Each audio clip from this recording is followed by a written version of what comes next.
Welcome to another edition of the Gospel in 40 Days for Lent. I'm your host, Kennedy Hall. Sorry for that gap there. I was traveling, as I said, but we're going to make sure that this week we have all the episodes going through Sunday so we can still be on track to finish for Easter. We are now over halfway there. Amazing. Today we're going to be reading the Gospel of Luke chapters 13 and 14. Before I continue, just a gentle reminder that I am headed to Italy this fall with Father Albert Callio. Thanks to all of you who have signed up. It is a once-in-a-lifetime pilgrimage opportunity through some of the most beautiful sites of Catholic history in the heart of the old Roman Empire, in Rome, the Amalfi Coast, Florence, Assisi, and so forth. So if you're interested, click the link in the description box for more information on that. Also, if you do like the music that you hear at the beginning and end of this, you can buy the sacred music. There is a link for that in the description as well. That helps to support a local traditional Catholic choir in their endeavors.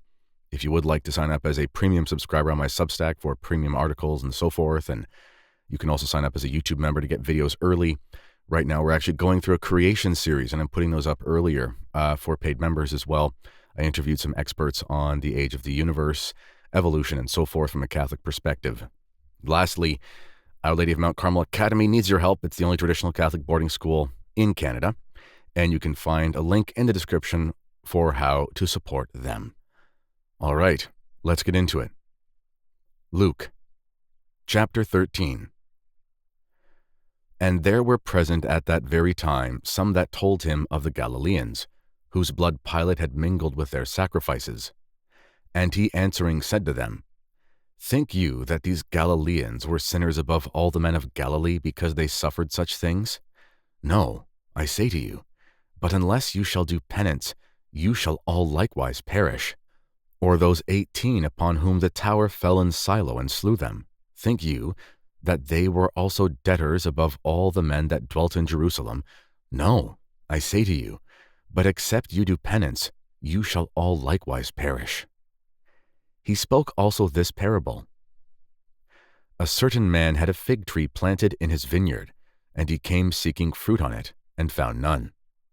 And he said to the dresser of the vineyard, Behold, for these 3 years I come seeking fruit on this fig tree, and I find none.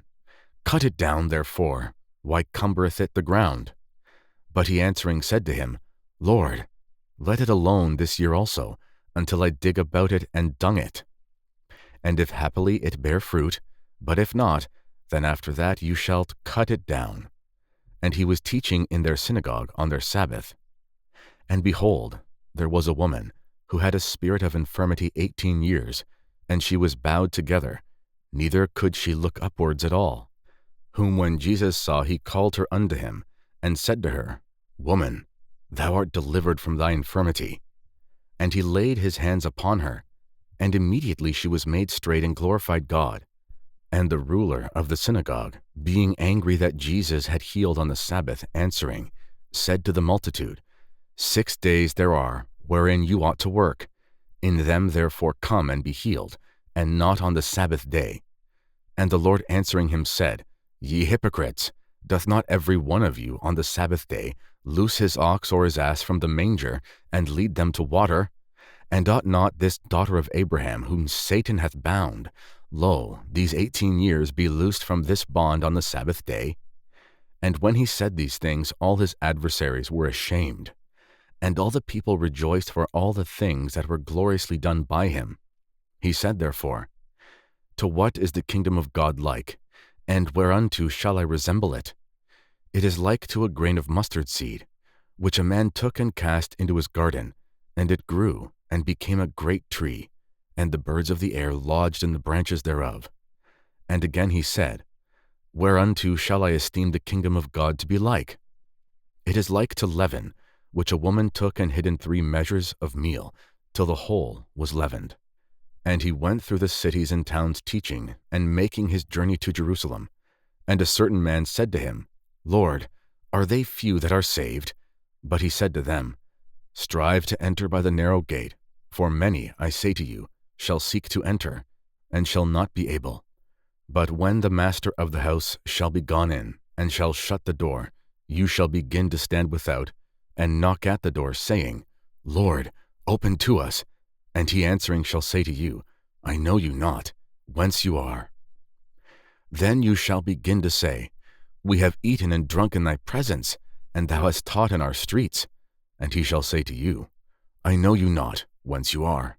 Depart from me, all ye workers of iniquity.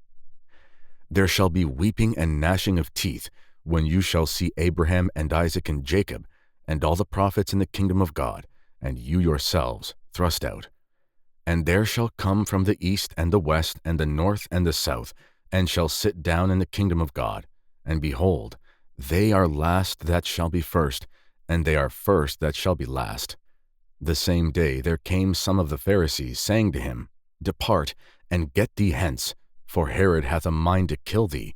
And he said to them, Go and tell that fox, Behold, I cast out devils, and do cures today and tomorrow, and the third day I am consummated. Nevertheless, I must walk today and tomorrow, and the day following, because it cannot be that a prophet perish out of Jerusalem. Jerusalem, Jerusalem, that killest the prophets, and stonest them that aren't sent to thee. How often would I have gathered thy children as the bird doth her brood under her wings, and thou wouldest not. Behold, your house shall be left to you desolate. And I say to you, that you shall not see me till the time come, when you shall say, Blessed is he that cometh in the name of the Lord. Chapter 14. And it came to pass, when Jesus went into the house of one of the chief of the Pharisees on the Sabbath day, to eat bread, that they watched him. And behold, there was a certain man before him that had the dropsy. And Jesus answering spoke to the lawyers and Pharisees, saying, Is it lawful to heal on the Sabbath day? But they held their peace. But he taking him, healed him, and sent him away. And answering them he said, Which of you shall have an ass or an ox fall into a pit, and will not immediately draw him out on the Sabbath day? And they could not answer him to these things. And he spoke a parable also to them that were invited, marking how they chose the first seats at the table, saying to them, When thou art invited to a wedding, sit not down in the first place, lest perhaps one more honorable than thou be invited by him. And he that invited thee and him come and say to thee, Give this man place, and then thou begin with shame to take the lowest place. But when thou art invited, go, sit in the lowest place, that when he who invited thee cometh, he may say to thee, Friend, go up higher. Then shalt you have glory before them that sit at table with thee. Because every one that exalteth himself shall be humbled, and he that humbleth himself shall be exalted.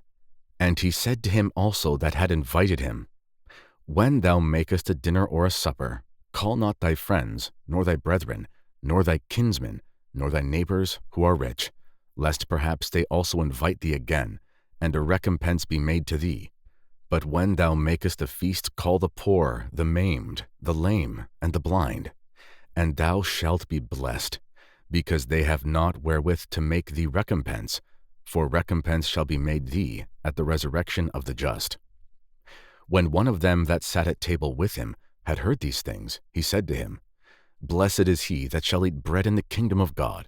But he said to him, A certain man made a great supper, and invited many. And he sent his servants at the hour of supper to say to them that were invited, that they should come, for now all things are ready. And they began all at once to make excuse. The first said to him, I have bought a farm, and I must needs go out and see it. I pray thee, hold me excused. And another said, I have bought 5 yoke of oxen, and I go to try them. I pray thee, hold me excused. And another said, I have married a wife, and therefore I cannot come.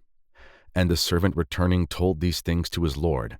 Then the master of the house, being angry, said to his servant, Go out quickly into the streets and lanes of the city, and bring in hither the poor, and the feeble, and the blind, and the lame.